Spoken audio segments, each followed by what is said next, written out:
Hal-hazırdakı əməliyyatımız 10 yaşında oğlan uşağı sol tərəfdə damar genişlənməsi və varikosel dediyimiz durumdur. Yəni bu uşaqlarda çox ciddi bir haldır. Əgər 10 yaşında uşaqlarda bu durum varsa, gələcəkdə nə edir? Buna diqqət eləməsələr valideynlər, gələcəkdə birbaşa sonsuzluğa səbəb ola bilər. Və burada ən önəmli nüanslardan birisi də bunlara bəzən qaçırdırlar, sadəcə varikoseli görürlər, amma varikosel varsa, damar genişlənməsi varsa, mütləq qarın boşluğu orqanlarda yoxlanmalıdır. Bəzən retroperitoneal kitlə olur uşaqlarda, yəni şiş olur. O şiş zamanı da nə edir? Xaya venaları şişə bilir. Əlbəttə onu yoxladıqdan sonra əgər onlar normaldırsa, nə edirsiniz? Əməliyyat elətdirirsiniz. Mütləq əməliyyat göstərişdir.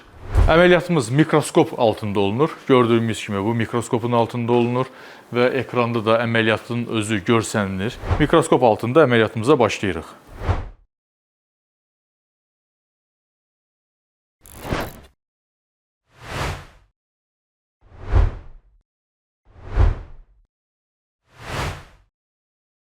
Buranı gördüyümüz bu ağ yer, burada bu məsafədə gördüyümüz bu hissə spermatik koddur. Yəni sperm gətirici kanaldır.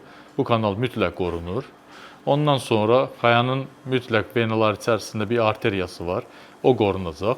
Və burada gördüyümüz bu damarlar isə, bu hissələr, bunlar da böyümüş venalardır. Genişlənmiş venalardır. Biraz sonra bunları bağlayacaq indi. Ayırdıqdan sonra.